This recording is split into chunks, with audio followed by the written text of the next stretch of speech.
Welcome back. We'll look now at moving from linear equations, which were essentially order 1 polynomials, to equations involving order 2 polynomials.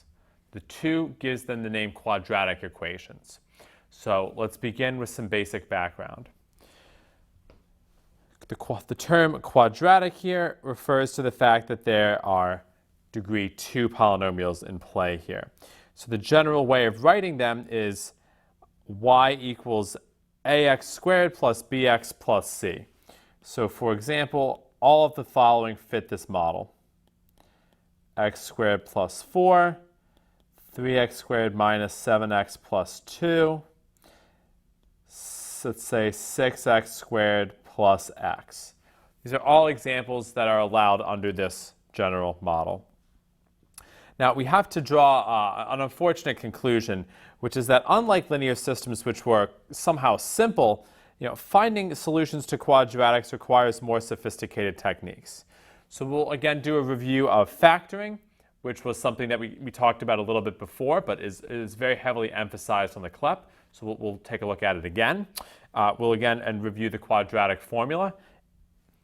And something called completing the square is also potentially of interest, maybe to a general mathematical audience, but is not something we're going to cover in this course. It's unlikely to be emphasized on the CLEP. So let's look at just an example of a quadratic that we can try to solve by factoring. So let's take x squared minus 4x plus 4 equals 0. And I want to find solutions of this. Well, the standard way to go, if you can, is to try to factor it. So can we do that? We want to write this as x times x, and I had to fill in what comes afterwards. So I need two numbers that add together to get minus 4 and multiply together to get 4. So minus 2 fits the bill.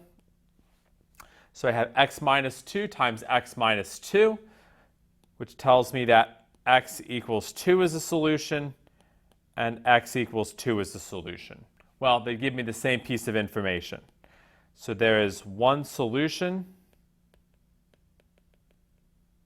x equals 2. So this is somehow unusual for quadratics. Typically, you would have two distinct solutions. It does happen sometimes, as we just saw, that you only get one. This is called having a double root, where when you factor it, you essentially get the same 0 twice. It's an interesting mathematical anomaly that does play a role in certain subjects, but not for us.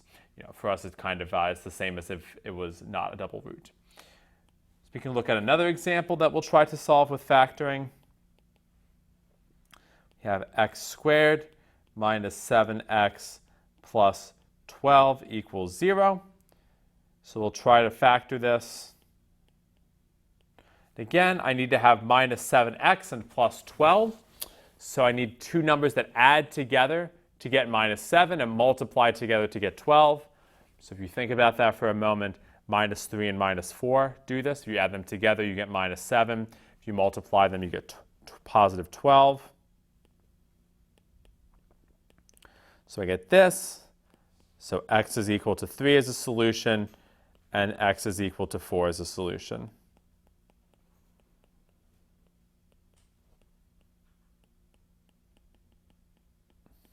Okay, factoring does it again. Let's look at just one more example. X squared minus 3x minus 10 equals 0. So again, I'll try to write this as x plus or minus something times x plus or minus something. And I'll sort of think the same way. To get minus 3x and minus 10, I need to take two numbers that add together to get minus 3 and multiply together to get minus 10. So minus 5 and plus 2 do the trick, which gives me solutions of 5 and minus 2.